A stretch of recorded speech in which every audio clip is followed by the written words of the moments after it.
Bueno, para continuar nuestro estudio, solo recordaremos que lo último que vimos, que si un miembro se duele, luego todos se duelen. Y recordemos que como iglesia somos una familia y que todos vamos a funcionar en forma coordinada. Eso lo podemos palpar claramente cuando nos sentimos mal, cómo se afecta a todo nuestro cuerpo con una gripe, un dolor de muelas, que es muy común, cosas de ese tipo. Se afecta a todo lo que somos, así pasa en la iglesia, por eso es tan importante la unidad. Pero algo muy importante para que pueda haber todo esto es que nosotros tenemos que acercarnos a Dios con humildad. Todos tenemos un orgullo natural, todos queremos actuar por nuestra propia cuenta, pero realmente sin Dios nada somos y nada podemos hacer bien de esencia. Por tanto, es muy importante que nosotros vayamos por los caminos de Dios y no por los nuestros. Y precisamente la humillación consiste en reconocer nuestros caminos, que no son los caminos que Dios quiere que sigamos, y más bien abocarnos en nuestro pensamiento a seguir sus propios caminos. Y esto siempre lo podremos hacer a través de la obediencia. También la obediencia es un punto que a veces hay que extender mucho porque pues muchos de nosotros podemos pensar que estamos obedeciendo a Dios y muy en lo profundo estamos haciendo lo que queremos, lo que nos parece, y esto a veces es muy difícil discernirlo. Por eso es tan importante la humillación. Recuerden, humillaos bajo la poderosa mano de Dios para que Él os exalte cuando fuere tiempo. Siempre la Biblia nos pide humillarnos. Ese es 1 Pedro 5:6, ¿no? Echando toda vuestra ansiedad sobre Él porque Él tiene cuidado de vosotros. Pero nosotros necesitamos saber que este punto debe ser muy importante. Y para que esto pueda suceder, nosotros tenemos que saber básicamente dos cosas. Nuestros caminos no son mejores que los caminos de Dios. Entonces a veces nosotros estructuramos en nuestra mente cosas que pensamos que Dios va a seguir o tiene que seguir, y la verdad Él nunca va a actuar como nosotros pensamos, porque la diferencia entre nuestra inteligencia finita y nuestro ser y afectada por el pecado a la inteligencia infinita de Dios pues es abismal, totalmente abismal. Otro aspecto muy importante es que nosotros vemos, lo hemos dicho varias veces, vale la pena repetirlo, vemos de aquí a nuestra visión de este mundo y de las cosas, y Dios está viendo nuestra vida a la luz de la eternidad. Por eso Él nos pide confianza. Y el segundo paso, una vez que nosotros reconocemos esta parte de Dios, reiterando, obedecer lo que Él nos dice nos va a iluminar el camino. Muchos podemos caminar en nuestra vida cristiana y pensamos que estamos bien y estamos llenos de obediencia y seguimos en tinieblas. Por eso es que la obediencia implica humillación.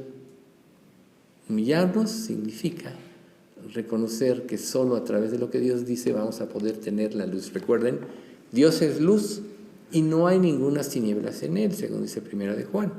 Y si Dios es luz, nos tenemos que caminar en la luz. ¿Cómo vamos a caminar en la luz? A través de la revelación y la obediencia. Si Dios revela, pero tú no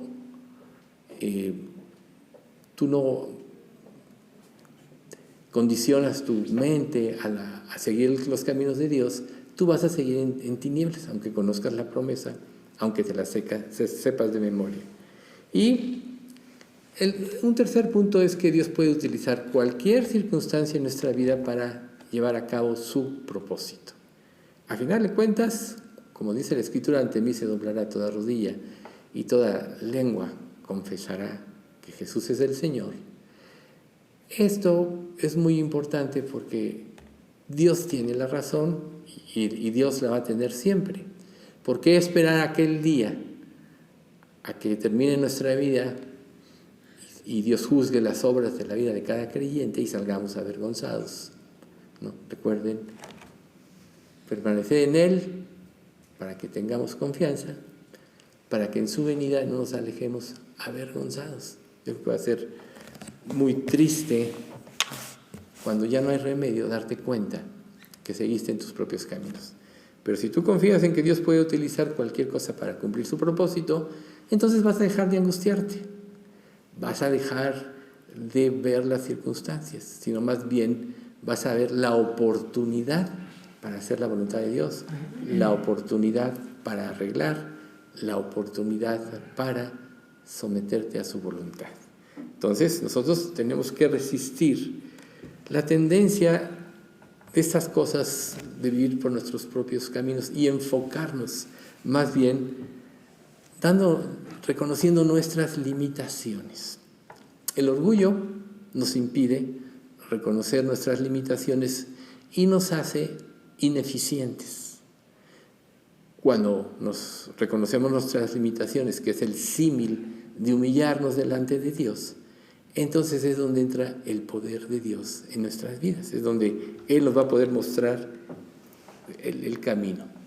Y todos traemos un trasfondo familiar, influye en nuestras vidas más de lo que nos imaginamos, ¿sí? El lugar, ya hemos hablado del lugar donde nacimos, la época y todo eso, pero ahorita lo importante es que aprendimos a hacer lo que nuestros padres hacían, eso aprendimos. Y eso nos ha marcado a todos por toda la vida. Pero Cristo dice, Pablo en Corintios, que si alguno está en Cristo, nueva criatura es. Las cosas viejas pasaron, he aquí, todas son hechas nuevas. Entonces nosotros tenemos que pensar que si en la salvación Dios ya nos hizo nuevas criaturas, quiere decir que nuestra manera de funcionar ya va a ser diferente y a través de nuestra vida Dios va a ir cambiando toda esta información que traemos, que rige nuestras vidas, por lo que era la vida de Cristo y la obediencia de Cristo a Dios y la sumisión a Dios. Entonces, nuestro cambio empieza por pedirle que nos cambie.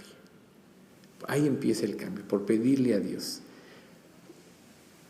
por tener el anhelo en nosotros de cumplir el propósito de Dios para nuestra vida. A veces es fácil confundirnos. Recuerden que Satanás conoce las Escrituras y Satanás usó las Escrituras para tentar a Cristo en la tentación del desierto.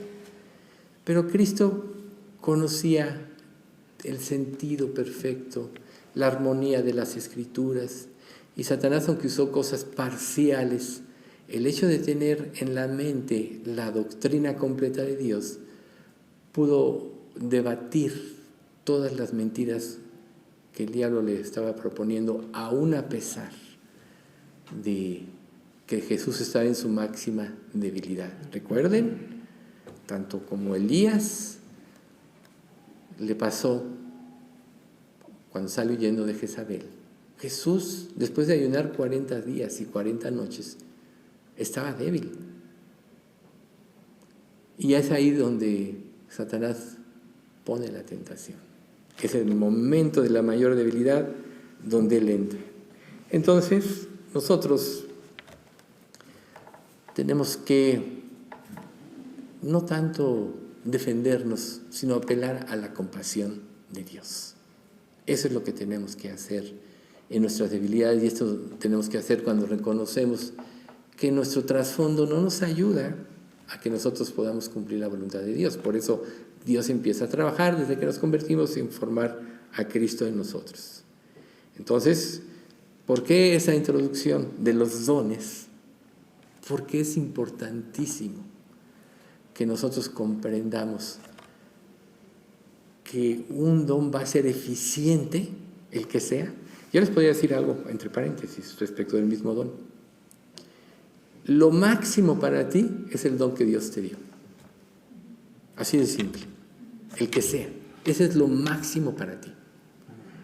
Por tanto, que Dios te prepare para que uses este don, muchas veces va a implicar que te tiene que quitar tu suficiencia, tu manera de ver las cosas, tu perspectiva de la vida. A lo mejor te tiene que vaciar de ti mismo para que entonces tú puedas ser usado. De otra manera, tus pensamientos van a interferir con la voluntad de Dios. En cuanto a los dones, y entre cualquier área de tu vida, todo pensamiento que no está sujeto a Cristo interfiere para que tú hagas la voluntad de Dios. ¿Ven ustedes? Entonces, Dios nos pide que meditemos en nuestros caminos. En Ageo 1:5 dice, pues así ha dicho Jehová de los ejércitos, meditad bien sobre vuestros caminos. Meditad.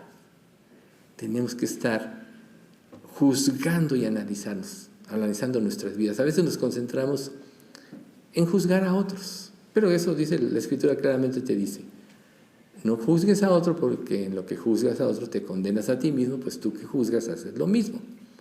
Más bien tenemos que juzgarnos a nosotros mismos. ¿Por qué razón? Porque siempre vamos a detectar el pecado y la suficiencia en nuestra vida, y al hacerlo vamos a apelar a su misericordia. De otra manera, nosotros nos vamos a poner como jueces de los demás y vamos a estar usurpando el lugar de Cristo. Entonces, a veces las cosas no salen bien en nuestra vida precisamente por falta de un autojuicio o de una autocrítica correcta. Si tú piensas que lo que haces es correcto y que estás siendo bendecido por Dios, vas a glorificar y santificar tus acciones, aunque pueden estar muy lejos de la voluntad de Dios. Por tanto, tengan mucho cuidado en ese aspecto y vayan a Dios, humíllense, y su mayor anhelo debe ser cumplir la voluntad de Dios. ¿Sí? Entonces, recuerden ustedes que la Iglesia de Cristo no se caracteriza por el número de creyentes, sino por que está la presencia de Dios en ella. Cada verdadero creyente, recuerden, tiene el Espíritu Santo en él. Entonces no es un recinto. Dios te puede cambiar la situación, te puede cambiar la jugada. Pero la iglesia que va a prevalecer es la que toma conciencia que la iglesia es el cuerpo de Cristo y es donde está la presencia de Dios. Entonces, si nosotros nos reunimos en un lugar como esto tiene como único objetivo el que venimos a querer, a que Dios nos revele su voluntad y hacerla. Si no, vamos a perder la pista. O sea, tú traes otro objetivo, ya hemos dicho, tu mente puede venir con muchas ideas, con muchas cosas, puedes pensar en qué vas a hacer después, etc. Pero tenemos que darle la reverencia de vida al tiempo en que nosotros venimos aquí. Si yo les preguntara a ustedes, ¿cuál es el mejor tiempo de la semana? Y ustedes no piensan que este es el mejor tiempo, ya hay un error en sus vidas. Porque el tiempo más importante de la semana y de sus vidas es el tiempo en que ustedes pueden experimentar la comunión con Dios y recibirla. Por tanto, un servicio, un estudio como este, implica desde los signos de principio hasta los signos al final. Nunca pienses que tú ya conoces los himnos y ya porque los conoces ya no toma importancia.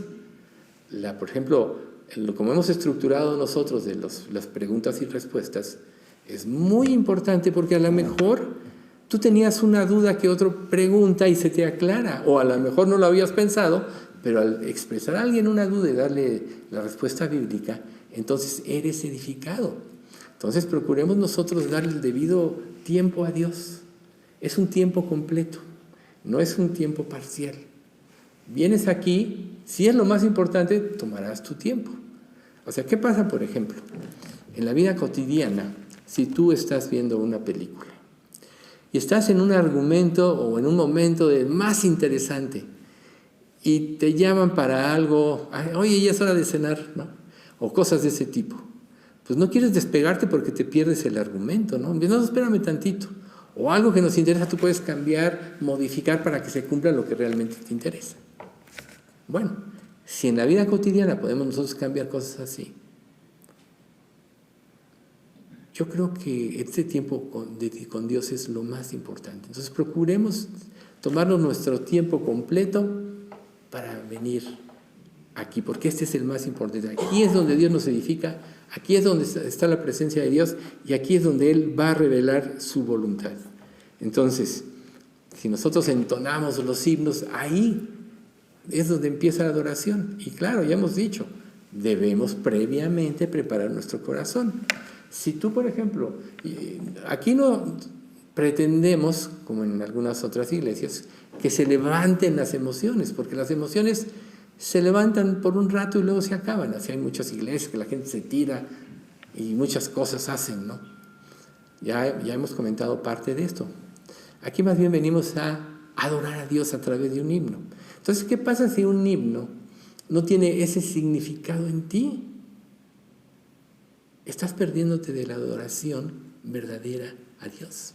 Piénsalo. Se ponen los himnos, ¿y no para qué ponemos himnos?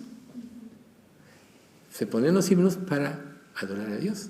Al principio pusimos 2 al principio, 2 al final, luego pusimos 2 en medio, porque es muy importante que podamos tener ese corazón preparado para la revelación de Dios.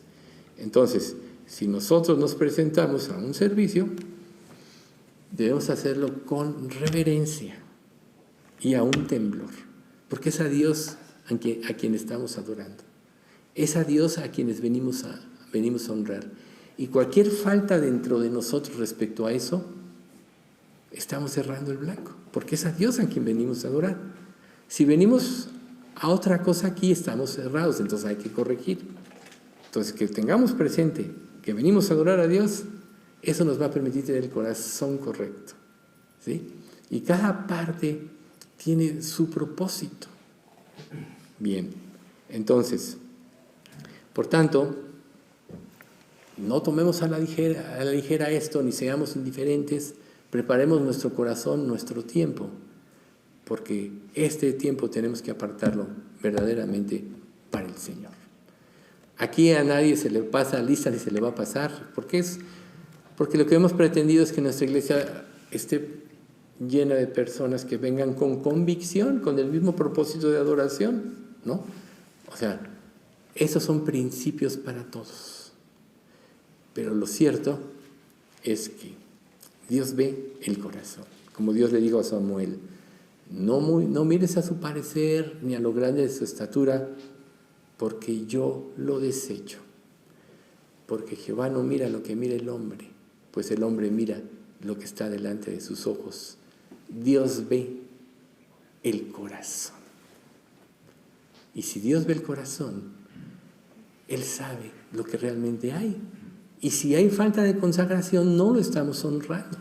Entonces nuestra parte como creyente debe ser, en primer lugar, la consagración. Y es ahí en la consagración donde todos los recursos que Dios nos da se van a aprovechar al máximo. Un ejemplo más. Lo que cada uno de nosotros estudió, sea lo que sea, fue en principio teoría. Pero ¿en qué te vuelves experto? En lo que practicas. Y la verdad, practicamos muy poco de lo que aprendimos. Pero lo que aprendimos y practicamos se quedó como un sello en nuestras vidas. De ahí que en todos lados lo que se pretende hacer para cualquier tipo de cosa es experiencia, ¿sí? Hay personas que pueden salir de una escuela con puros 10, pero si no saben aplicar el conocimiento, no van a servir.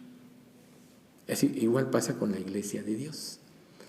De nada nos va a servir tener nuestra mente llena de conceptos de Dios y pensar que por eso somos sabios, si no practicamos.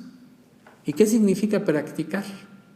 Seguir, caminar de acuerdo, por tanto, obedecer. Entonces y entonces continuamos con 1 Corintios 12 del 28 al 30, que dice: y aún nos puso Dios en la iglesia, primeramente apóstoles, luego profetas, lo tercero maestros, luego los que hacen milagros, después los que sanan, los que ayudan, los que administran, los que tienen don de lenguas. Entonces aquí Dios nos da una serie de dones que van a ser importantísimos para que la iglesia funcione bien. Entonces, puso Dios, a unos puso Dios. Aquí el primer punto a enfatizar es que Dios es el que puso, Dios es el que formó su iglesia, Dios es el que la cuida y la sustenta, Dios es el que nos da las obras para que andemos en ellas.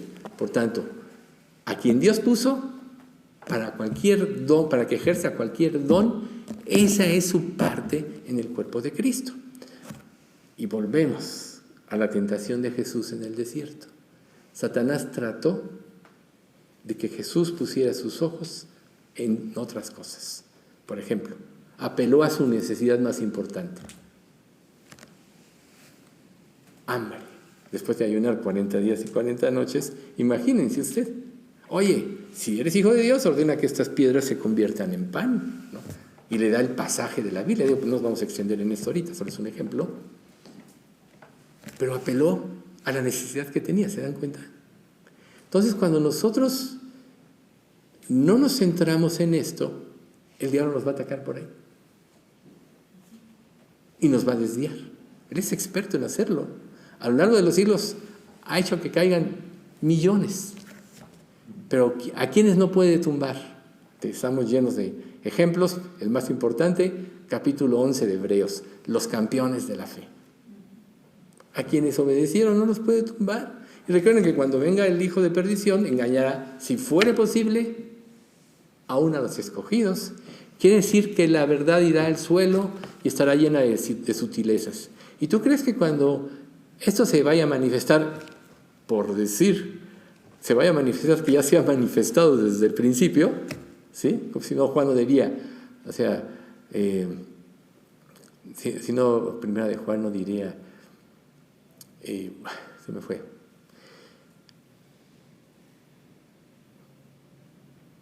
Bueno, habla respecto de, que dice, hijitos, ya es el último tiempo. Y seguimos vosotros oísteis que el anticristo viene, así ahora han surgido muchos anticristos. Por eso sabemos que es el último tiempo. Lo dijo Juan desde el primer siglo. Imagínense ustedes, ahora que ha crecido la maldad, estamos en la época de la mentira. Estamos en la época que la mentira prevalece. Entonces, si tú no estás bien cimentado en la verdad, vas a ser sujeto de caer en la mentira. O te afirmas bien en la palabra y en la fe, o vas a caer de una manera u otra en los engaños. Entonces, Dios nos dio la manifestación del Espíritu para provecho. ¿De qué te serviría tener cualquier cosa si la tienes ahí guardada? ¿No? Jesús nos pone el ejemplo en la mina, que al que le tocó una escondió. Dice, no, cuando Jesús pide cuentas, y de la una dice, Señor, sabemos que eres severo, siembras cosechas donde no sembraste, etc. Por tanto, la guardé. ¿Y cuál fue la respuesta divina? O sea, se la quitó y se la dio, en otro caso, al que tenía 10, o dijo, salte de aquí porque has sido infiel. Entonces, imagínate que tú guardes un don para ti mismo. Es exactamente el caso de la mina. Dios te va a echar en cara. Por tanto, si Dios te dio una manifestación en tu vida de creyente, es para provecho, para que la uses. ¿En qué? En el servicio. ¿Sí? Y todo esto lo produce el Espíritu Santo, y Dios ha colocado los miembros, cada uno como Él quiso, de una manera perfecta. Entonces, Pablo ilustra aquí la individualidad de la unidad del cuerpo, enumerando las categorías. Por eso dices, a unos puso Dios. Y luego dice apóstoles y profetas. Probablemente hay ciertos términos que repitamos un poco, pero siempre son complementarios. Nunca se les olvide eso. O sea, Dios lo que quiere es darnos una visión panorámica de los dones. Y si Dios se molestó, o el Espíritu Santo se molestó en inspirar y manejar los dones en Romanos 12, En 1 Corintios 12, luego 13, luego 14 y en Efesios 4, que es lo que vamos a ver, si lo puso de esta manera es porque es importantísimo que podamos entender todos estos conceptos para que, asimilados, podamos convertir nuestra vida o acoplar nuestra vida o someter nuestra vida a lo revelado por Dios y anhelar que Dios nos diga, ¿cómo te puedo servir? Muchas veces alguno de nosotros le ha dicho a Dios, ¿cómo te puedo servir? Y a lo mejor te ha dicho, Dios, sírveme de esta manera. Ah, no, Dios, de esta manera no. Entonces le estás diciendo, te quiero servir como a mí me parece que te debo de servir. ¿Cómo podrías ejercer un don de esta manera? Si Dios te puso un don es para el servicio. Tu labor es, y como decíamos la vez pasada, que tú lo descubras a través de la entrega, a través del servicio. Ya lo estás ejerciendo sin saber. A ver, ¿qué hago yo? ¿Qué estoy haciendo yo para la iglesia de Cristo?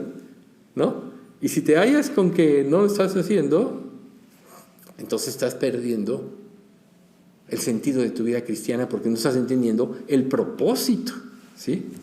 ¿Y cuál fue el propósito de cada función? Echar cimientos en la iglesia. Dice Efesios 2:20, edificados sobre el fundamento de los apóstoles y profetas, siendo la principal piedra del ángulo Jesucristo mismo. ¿Ves? Entonces, Jesús es el cimiento. Es la piedra angular, todos lo sabemos teóricamente. Y sobre esta piedra, que dice la Escritura, construirá Dios la iglesia, ¿no?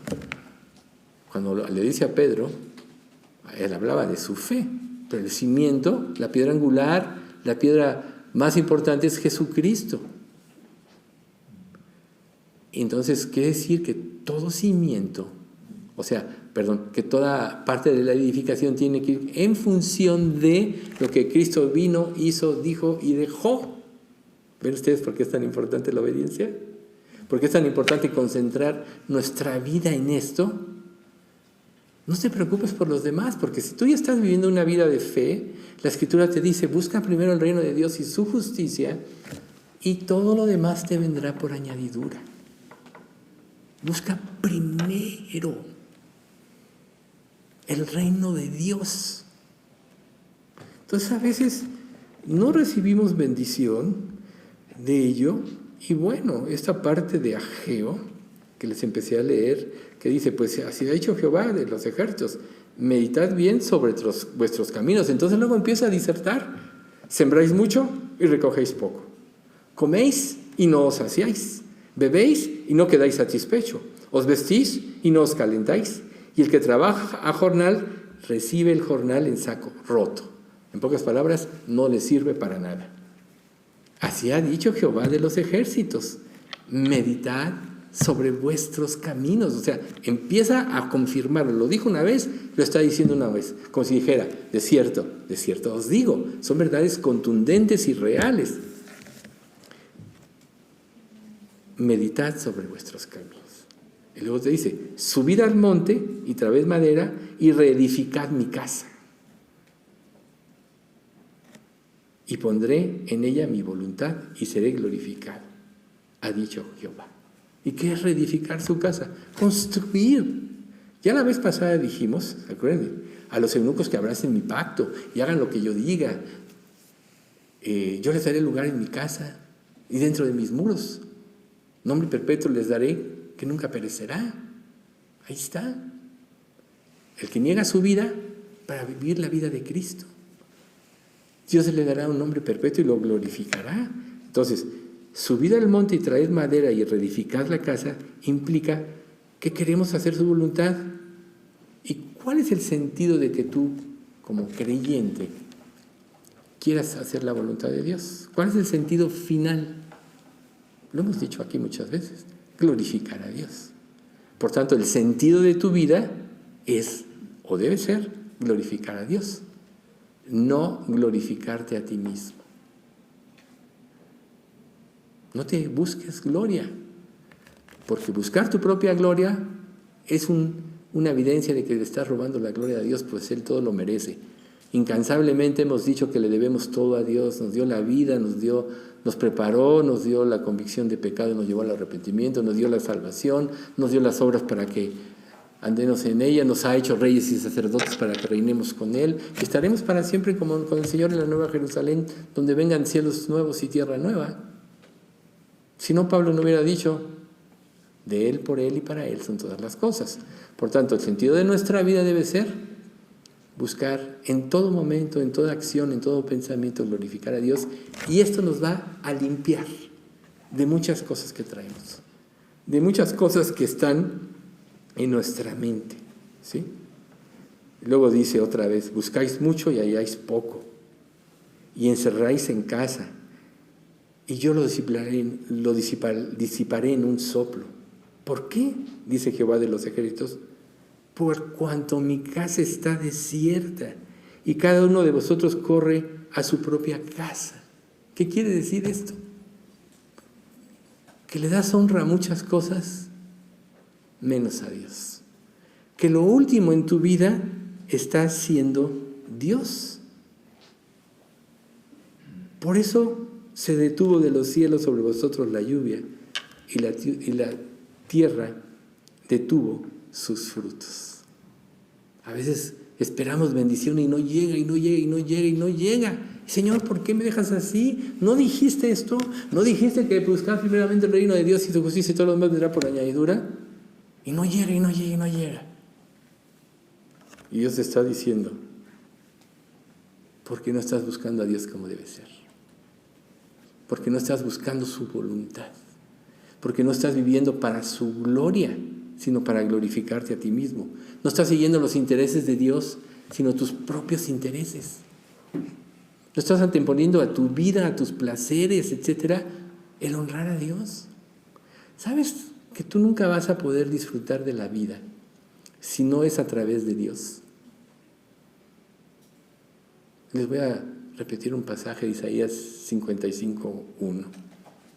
Alzad vuestros ojos a los cielos y mirad abajo a la tierra, porque los cielos serán deshechos como humo y la tierra se envejecerá como ropa de vestir.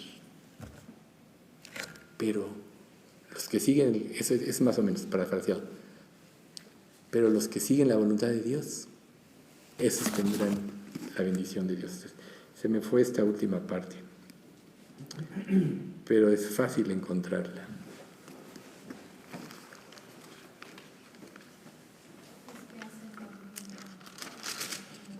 Sí.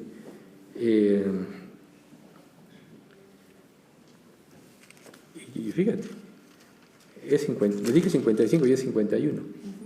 6. Alzad vuestros ojos a los cielos y mirad abajo a la tierra, porque los cielos serán deshechos como humo y la tierra se envejecerá como ropa de vestir, y de la misma manera perecerán sus moradores.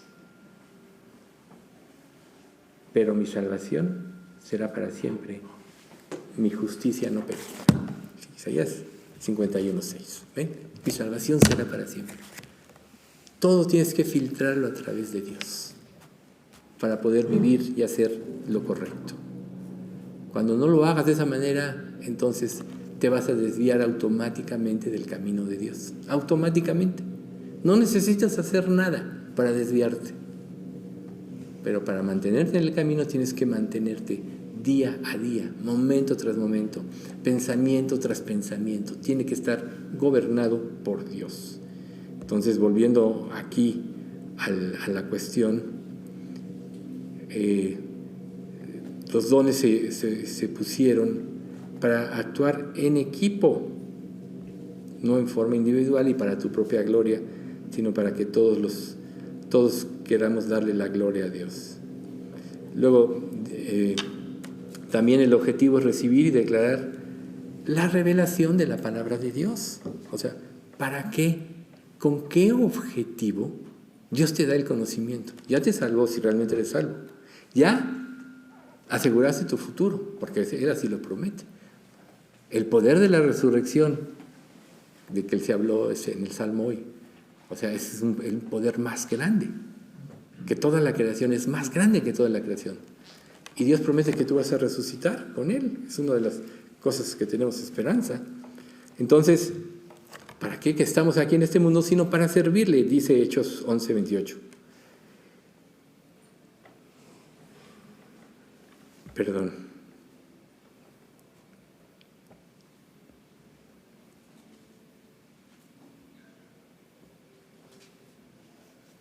Sí, Hechos 11:28. Y levantándose uno de ellos llamado Ágabo, daba a entender por el Espíritu que vendría una gran hambre en toda la tierra habitada, la cual sucedió en tiempos de Claudio. Entonces, ¿ven ustedes? Ágabo, un profeta de Dios, sirvió advirtiendo, prepárense, viene una gran hambre. Y sucedió. ¿Cuántas advertencias no nos da la palabra de Dios? O sea, si el objetivo de tu vida es servirle, tú debes de prepararte para servirle. No vivir al día. O sea, yo creo que a ninguno de nosotros nos gustaría vivir al día. A lo mejor todos hemos pasado por momentos así, que vives al día. Y Dios te dice, prepárate, ¿no? Estamos hablando obviamente de lo espiritual, pero es general, prepárate, porque vienen tiempos angustiosos. Hechos 21, 10 y 11 dice, y permaneciendo nosotros allí algunos días, descendió de Judea un profeta llamado Ágabo, quien viniendo a vernos, tomó el cinto de Pablo y atándose los pies y las manos, dijo, esto dice el Espíritu.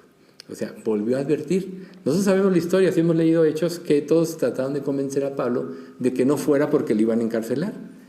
Y Pablo dijo, ¿por qué me atormentáis? Yo vengo a hacer la voluntad de Dios. Y estoy dispuesto no nada más a que me aten, sino a dar mi vida, cosa que sucedió. Pero eso permitió que aún Pablo se preparara espiritualmente. Todo lo que pasa en nuestra vida, aunque no lo entendamos nosotros ahorita, tiene como propósito que nosotros nos preparemos para el futuro. ¿Quién de nosotros casi sabe el futuro? Nadie. ¿Por qué Dios no nos revela el día de nuestra muerte?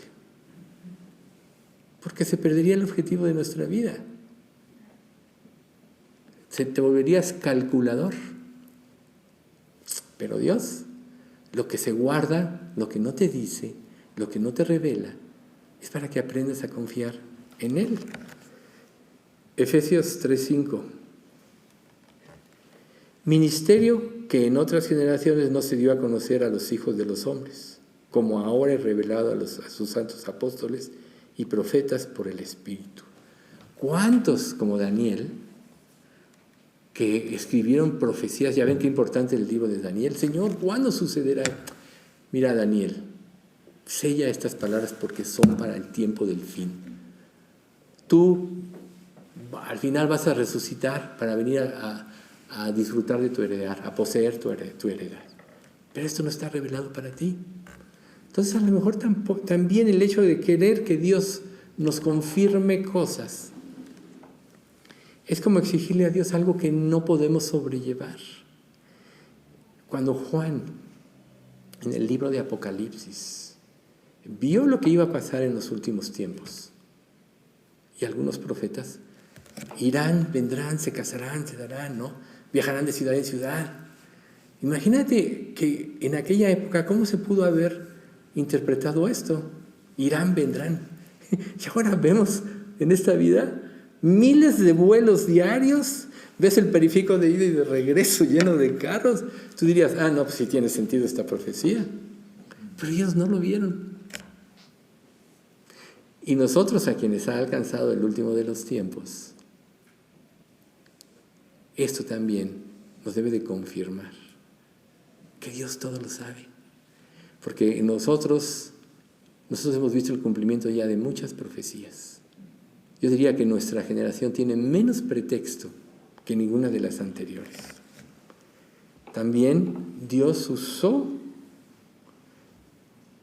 precisamente la profecía para confirmar la palabra por medio de señales, prodigios y milagros.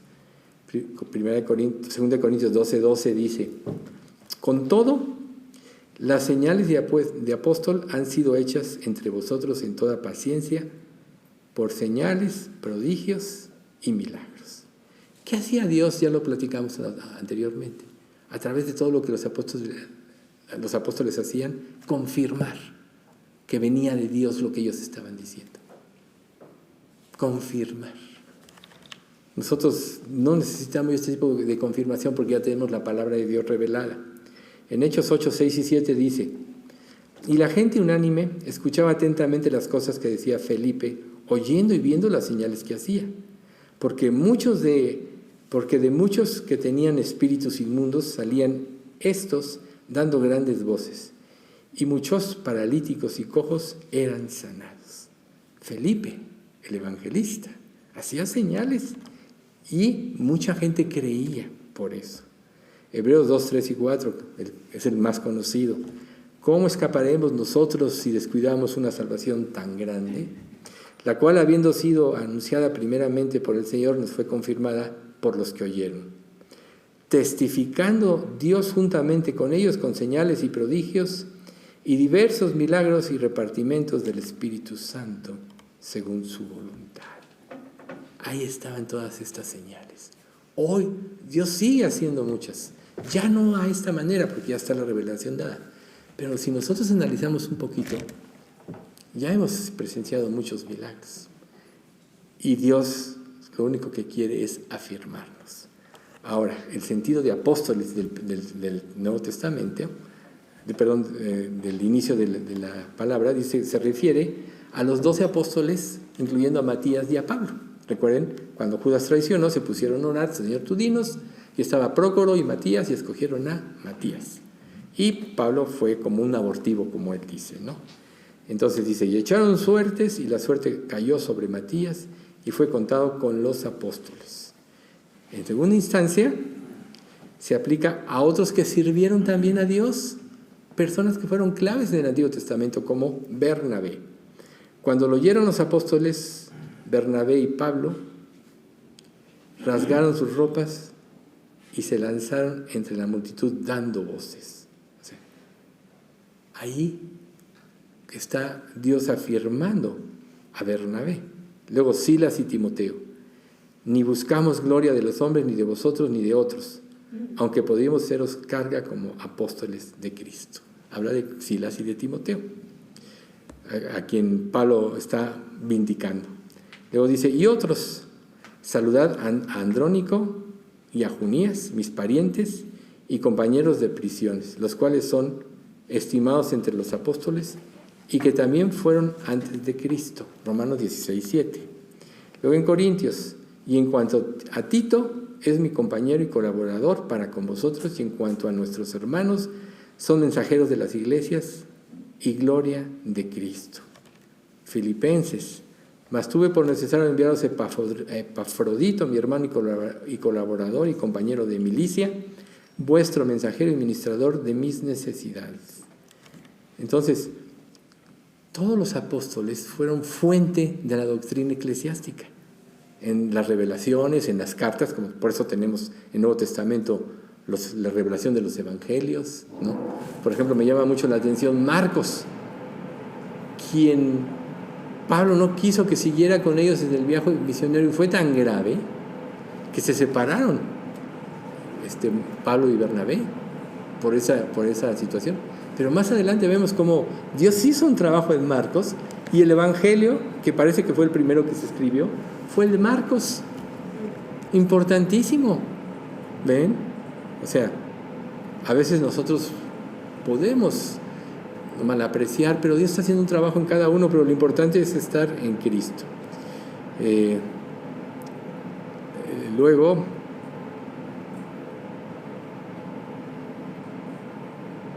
los apóstoles,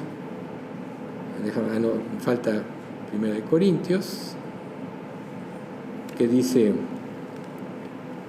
como primeros líderes, en cuanto a Tito, es mi compañero y colaborador para vosotros, y en cuanto a nuestros hermanos, son mensajeros de las iglesias de Cristo. Aquí ya no nombra, sino que todos los mensajeros contribuyeron a algo. Y los problemas de la iglesia en un principio fueron importantes, porque entonces dieron lugar a las cartas que se escribieron, donde nosotros podemos tener toda la doctrina. Sabemos que una de las principales cartas es la de Romanos, que Pablo escribió. ¿Dónde la escribió?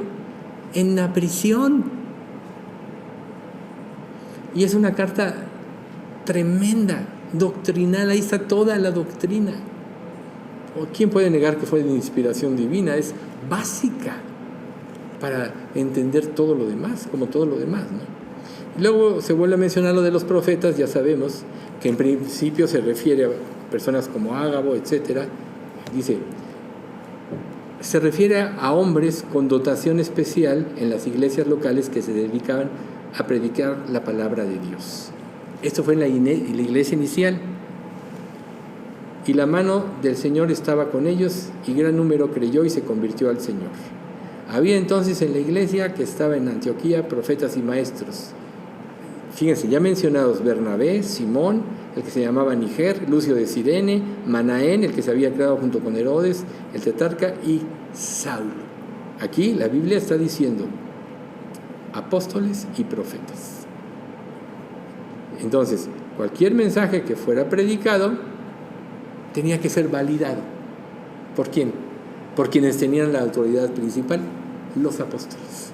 Por eso es que Pablo tuvo que ir en un momento determinado a entrevistarse con Pedro y con el hermano del Señor, con Santiago, que eran los líderes en Jerusalén en aquel entonces, y les expuso el Evangelio. Dice, yo no recibí el Evangelio, dice Pablo en una de sus cartas, por mano de hombres, sino directamente de Dios, pero fui a verlos para asegurarme que no corría yo en vano.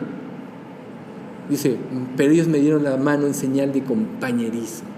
O sea, los apóstoles tenían que confirmar, porque ya se había dado como aquellos judíos fariseos que se convirtieron a Cristo, y como en Gálatas se trata, ya trataban ellos de hacer que primero cumplieran la ley los que se convirtieran y luego recibir a Cristo. Y hasta Pablo les dice, oye, si empezáis por la ley, entonces están desechados de Cristo, porque por la ley nadie se pudo salvar jamás, etcétera, ¿no? Entonces, vean cómo fue muy importante, ¿sí? Entonces,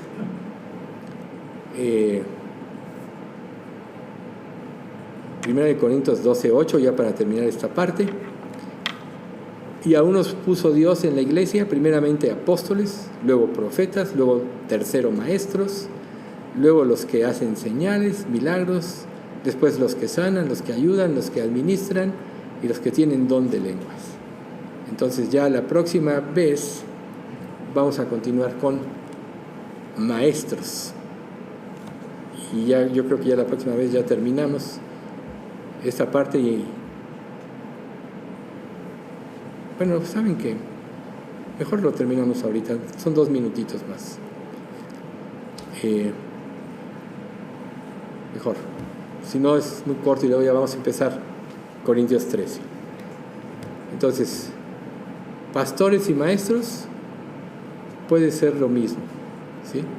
Y puede aplicarse a los que se dedican a enseñar en la iglesia. Eso ya lo sabíamos nosotros. Los que ayudan y administran, esos son dones públicos, se mezclan con las manifestaciones más públicas del Espíritu para mostrar su necesidad e importancia.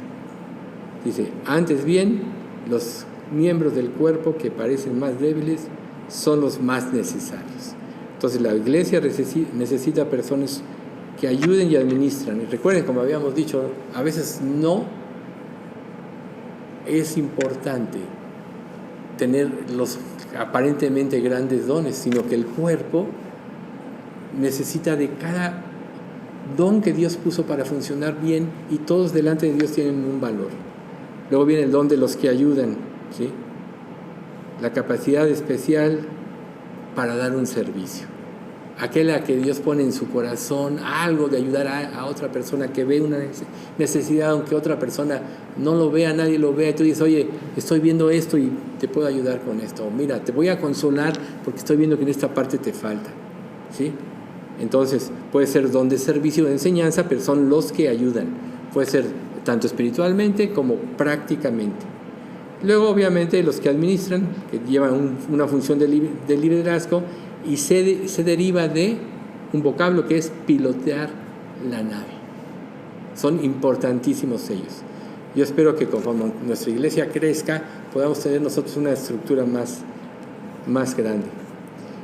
Y vemos un ejemplo de lo que pasó, por ejemplo, de Pablo como apóstol y administrador en Hechos 27:11, que dice: pero el centurión daba más crédito al piloto y al patrón de la nave que a lo que Pablo decía. Recuerden, si no me hacen caso, vamos a naufragar. Dios me ha concedido la vida de todos, pero...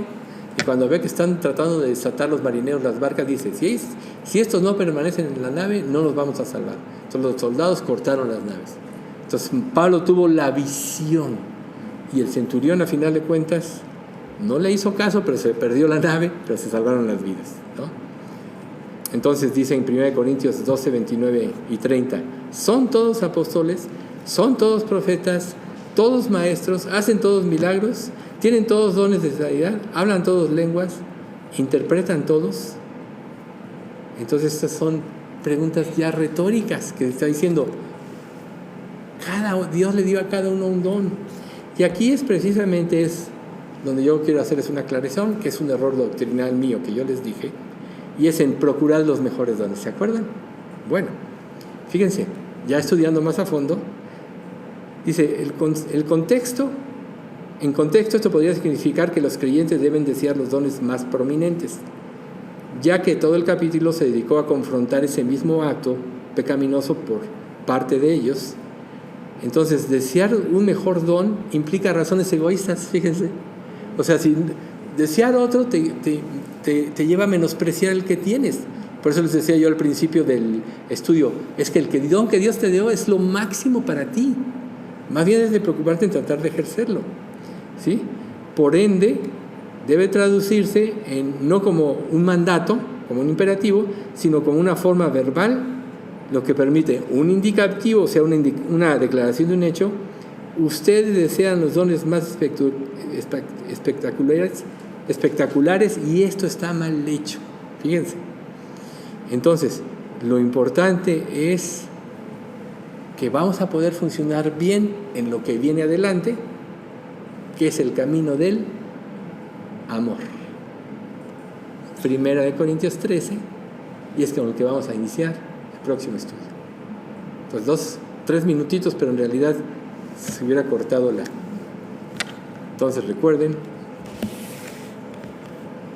lo que Dios te dio es lo máximo. Vamos a dar gracias.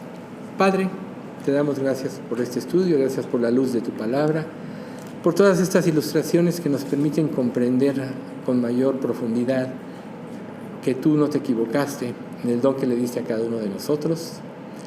Te rogamos, Padre, que lo podamos ejercer alegremente para tu gloria y que nos dediquemos, Señor, a hacerlo crecer en nosotros, ya que con esto te servimos a ti y te vamos a glorificar. Ayúdanos, Padre, a entender cuál es el don que tú nos diste y haz que pongamos todo nuestro empeño y toda nuestra oración sea para que tú te desarrolles en nosotros esta habilidad espiritual que tú nos has dado, para que seamos parte integral de este cuerpo y que al final de cuentas, como tú dices en tu palabra, se presente como una virgen sin mancha.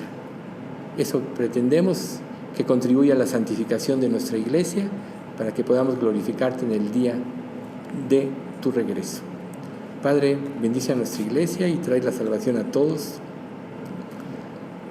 Y haz ver, si alguien no es salvo, hazle ver esa condición para que vaya a ti, Señor. Ayúdalo a tener su verdadero arrepentimiento y hazle entender que solo tú, Señor, eres el que sabe todo lo que hay en el corazón de cada uno, para que le des fe y se salve. Te pedimos todo esto, Padre, en nombre de Cristo Jesús. Amén.